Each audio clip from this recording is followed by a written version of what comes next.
Existe uma fome que não conhece saciedade.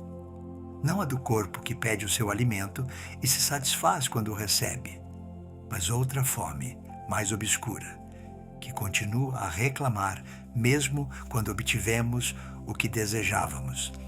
Esta fome não procura realmente ser colmada, procura perpetuar-se. Um monge perguntava um dia ao seu mestre por que se sentia sempre insatisfeito, apesar de tudo o que havia recebido. O mestre estendeu-lhe uma tigela e disse-lhe que a enchesse de água. O monge obedeceu. O mestre pegou então numa pedra e furou o fundo da tigela. A água escoou-se imediatamente. Encha de novo, disse o mestre. O monge obedeceu, e a água escoou-se novamente. Podes verter toda a água do rio, disse o mestre. A tigela nunca estará cheia. A tua fome é esse buraco. Não é a quantidade do que recebes que constitui o problema. É a maneira como o recebes. Esta parábola ilumina a nossa condição moderna com uma precisão inquietante. Vivemos numa civilização que verte incessantemente em tigelas furadas, persuadida de que o problema vem da quantidade vertida e não do estado do recipiente. Então vertemos mais depressa, sem jamais nos determos para examinar por que nada permanece. A voracidade distingue-se do desejo simples pelo seu caráter sem fundo. O desejo natural tem uma forma, contornos, um fim. Tenho sede, bebo, a sede aplaca-se. Tenho frio, cubro-me, o frio recua. Estes desejos inscrevem-se num ciclo onde a carência chama a satisfação e onde a satisfação devolve uma forma de repouso. O corpo sabe contentar-se, encontra o seu equilíbrio, regressa ao seu ponto base. Não pede mais nada uma vez satisfeitas as suas necessidades essenciais. A voracidade ignora este repouso. Transforma cada satisfação em trampolim para um novo desejo. Mal obtivemos o que cobiçávamos, a nossa atenção desloca-se já para o objeto seguinte. O prazer da posse desvanece-se quase assim que aparece, substituído pela inquietação do que ainda nos falta. Habitamos assim perpetuamente na insuficiência, não porque careçamos realmente de algo, mas porque a nossa relação com o desejo se desregulou. Um pescador taoísta observava um dia um homem rico que se queixava amargamente da sua vida. O homem possuía terras, criados, celeiros cheios e, no entanto, falava como alguém que nada tivesse. O pescador perguntou-lhe quantas refeições podia fazer por dia. O homem respondeu 3, talvez 4.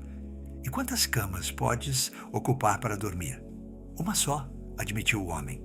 Então, disse o pescador, possuis já 100 vezes mais do que precisas e queixas-te como se não tivesses com que viver amanhã. A tua pobreza não está nos teus celeiros, está no teu olhar. O sempre mais nunca viaja sozinho. Acompanha-se sempre do seu gêmeo, o tudo imediatamente. Estas duas exigências são as duas faces de uma mesma agitação. Uma recusa os limites da quantidade, a outra recusa os limites do tempo. Juntas, criam um estado de carência permanente, onde nada do que está presente pode jamais bastar, e onde nada pode jamais chegar suficientemente depressa. A imediatez tornou-se não apenas possível, mas esperada, exigida, normal. Esperar tornou-se uma anomalia, quase uma ofensa. As tecnologias que criamos para nos servir acabaram por reconfigurar as nossas expectativas e, através delas, a nossa relação com o próprio tempo. Quando tudo pode ser obtido instantaneamente, a paciência atrofia-se, como um músculo que já não se usa. No entanto, os antigos sabiam que certas coisas não podem ser aceleradas sem serem destruídas. O bambu não cresce mais depressa porque se puxe por ele. O fruto não amadurece mais cedo, porque se o fixe com o olhar. A criança não aprende a andar mais rapidamente porque se a apresse. Estes processos têm a sua própria temporalidade, inscrita na sua própria natureza. Querer forçá-los é quebrá-los. Um jardineiro zen plantava uma árvore quando um visitante impaciente lhe perguntou quanto tempo levaria até que desse frutos. O jardineiro respondeu talvez 10 anos. 10 anos? Exclamou o visitante, mas talvez estejais morto até lá. O jardineiro sorriu e disse que era precisamente por isso que a plantava hoje.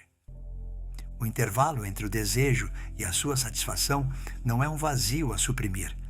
É o lugar mesmo onde algo de essencial se desdobra. Neste espaço, o desejo clarifica-se. Descobrimos por vezes que o que julgávamos querer não era o que realmente queríamos. A espera ensina-nos, transforma-nos, prepara em nós a capacidade de receber o que virá.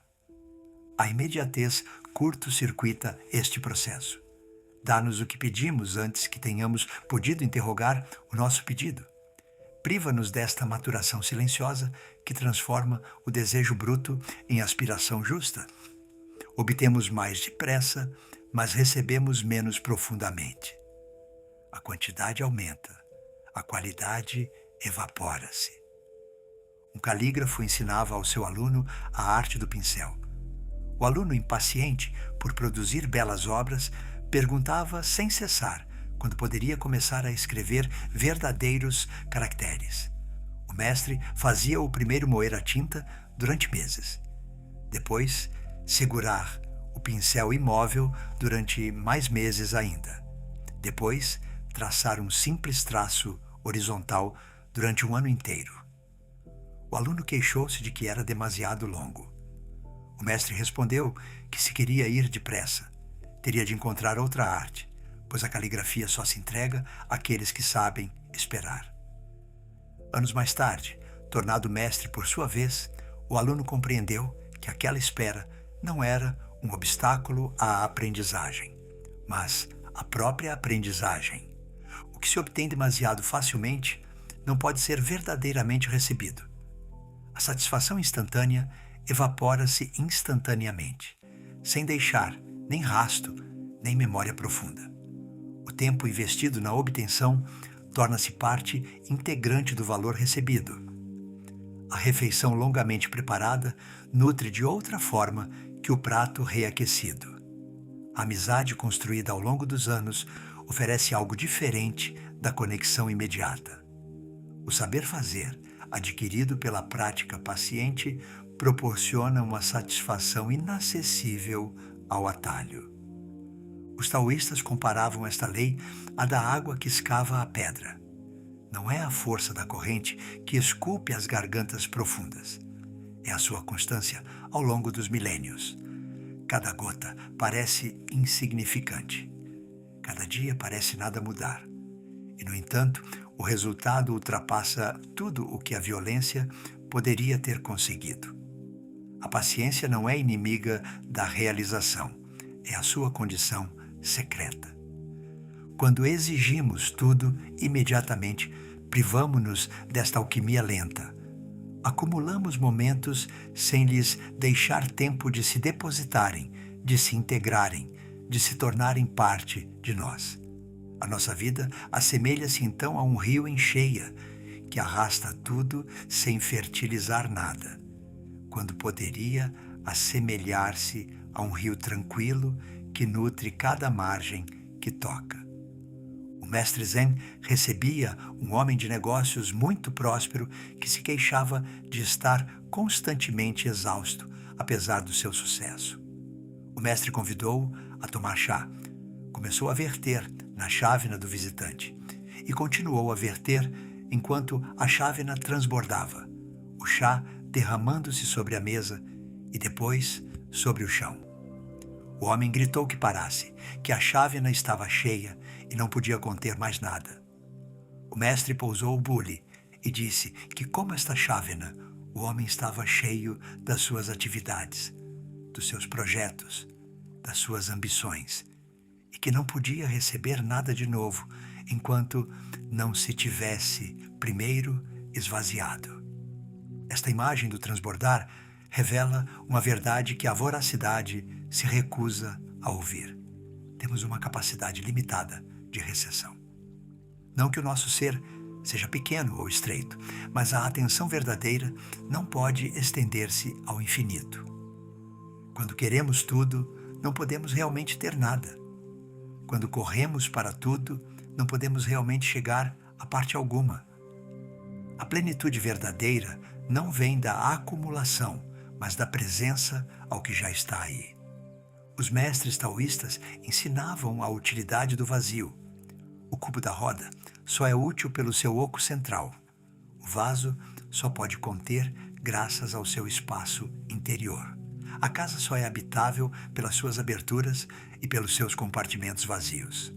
Do mesmo modo, a nossa capacidade de receber depende da nossa capacidade de fazer lugar. Quem já está cheio não pode acolher nada. Quem quer sempre acrescentar já não tem espaço para nada. A voracidade pretende procurar o prazer, mas na realidade foge de outra coisa. Sob a agitação do desejo, esconde-se frequentemente uma inquietação que a aquisição temporária aplaca. Um medo que o movimento perpétuo impede de subir à superfície. Consumimos para não sentir, aceleramos para não ouvir, acumulamos para não ver. Cada novo objeto, cada nova experiência, cada nova distração empurra um pouco mais o silêncio que tememos. Mas este silêncio não está vazio. Está cheio de uma presença que a agitação nos impede de perceber. Os contemplativos de todas as tradições descobriram-no no coração do silêncio de que fugiam, encontraram não o nada, mas a plenitude.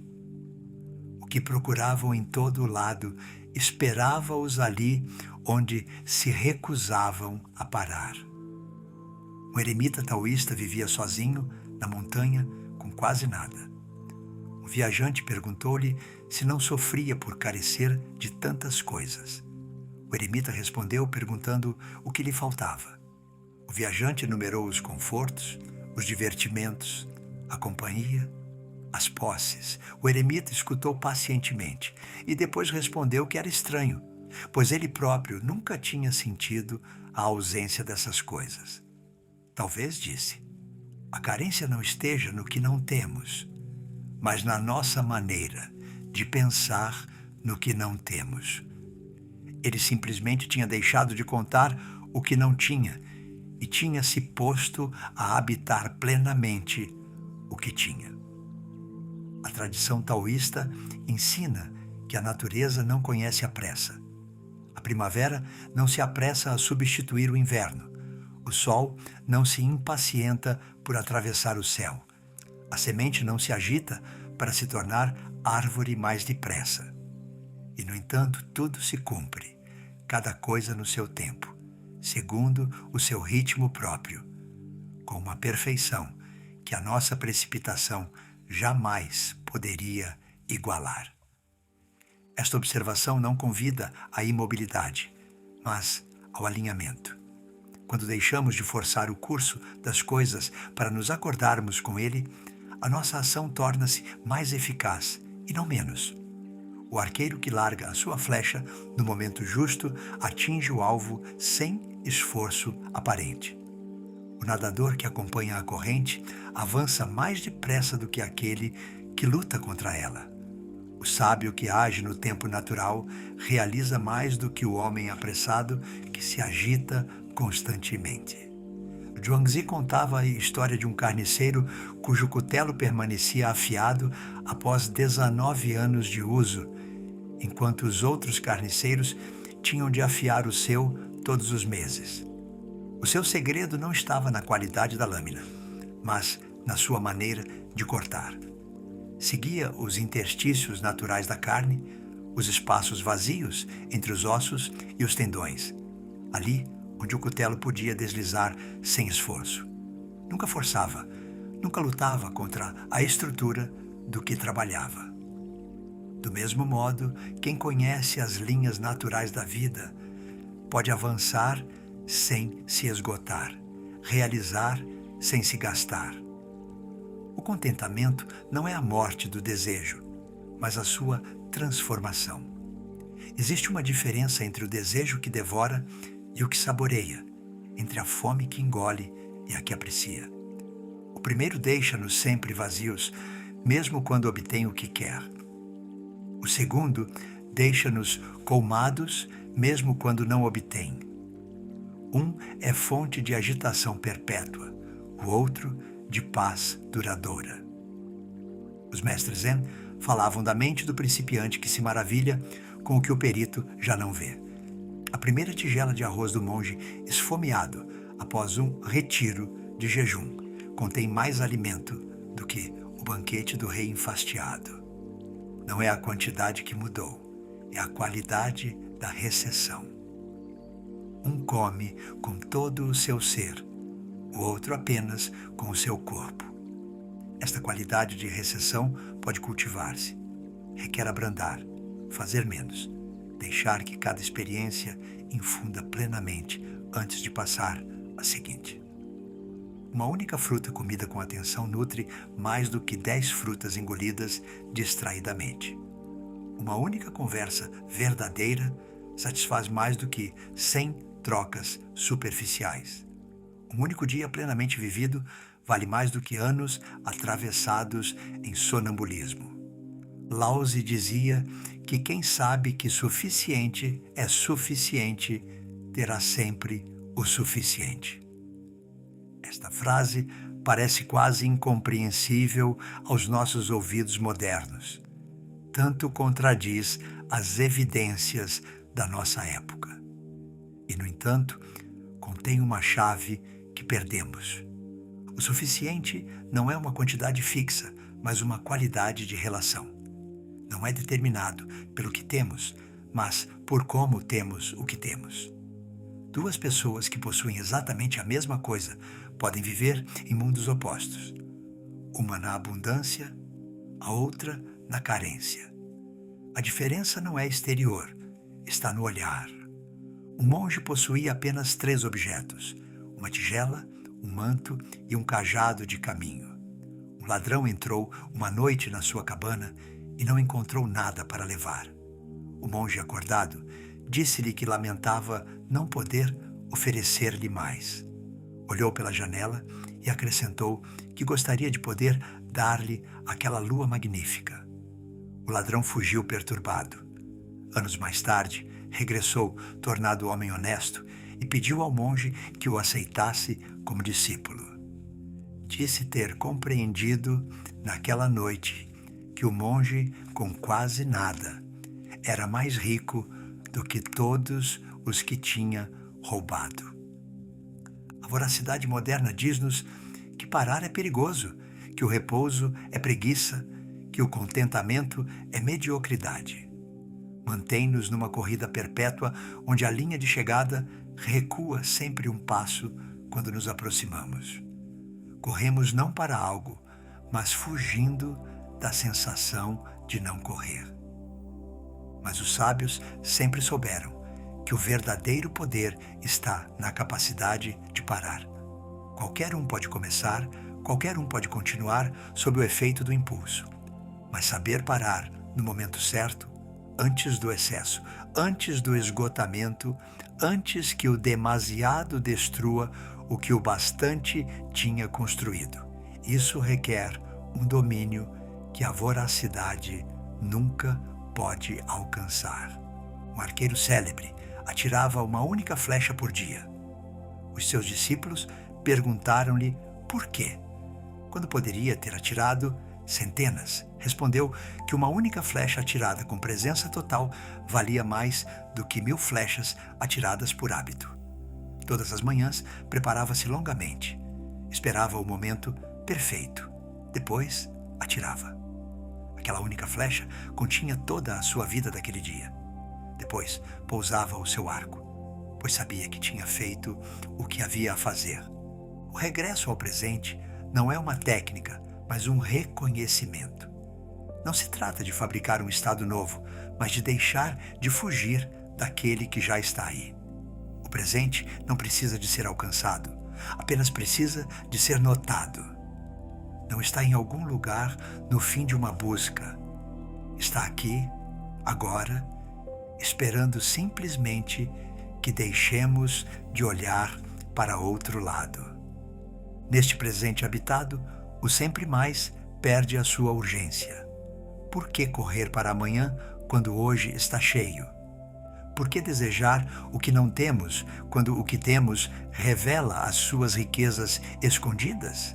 A corrida para não pela força, mas pela evidência. Quem encontrou a água não continua a procurar o poço. Um velho mestre estava sentado à beira de um rio, quando um jovem apressado lhe perguntou o caminho para a felicidade. O mestre apontou para o rio. O jovem olhou e não viu nada de especial. Perguntou o que devia ver. O mestre respondeu simplesmente o rio. O jovem, impaciente, foi-se embora procurar alguém mais útil. Anos mais tarde, exausto pela sua busca, regressou ao mesmo lugar. O velho mestre tinha morrido há muito tempo, mas o rio continuava a correr. O jovem, tornado velho por sua vez, sentou-se à beira e olhou. E desta vez viu. A fome sem fundo não pode ser saciada, porque não é verdadeiramente fome. É agitação disfarçada de apetite, medo disfarçado de desejo, fuga disfarçada de busca. Dar-lhe o que pede só a reforça, como alimentar um fogo com lenha. A única maneira de a aplacar é ver o que ela realmente é. Esta visão não requer um esforço extraordinário. Requer apenas que nos detenhamos tempo suficiente para olhar. Nesse olhar tranquilo, a fome revela a sua natureza. Não é um monstro a combater, mas uma confusão a dissipar. Desaparece como a bruma da manhã quando o sol se levanta. Não porque a tenhamos afugentado, mas porque a luz chegou. E nesse espaço onde a fome se calou, descobrimos algo inesperado. Nunca nos tinha faltado nada. O que procurávamos em todo o lado estava ali desde sempre, mascarado pela própria agitação da nossa busca. A tigela não estava furada. Simplesmente nunca a tínhamos pousado tempo suficiente para ver que já estava cheia.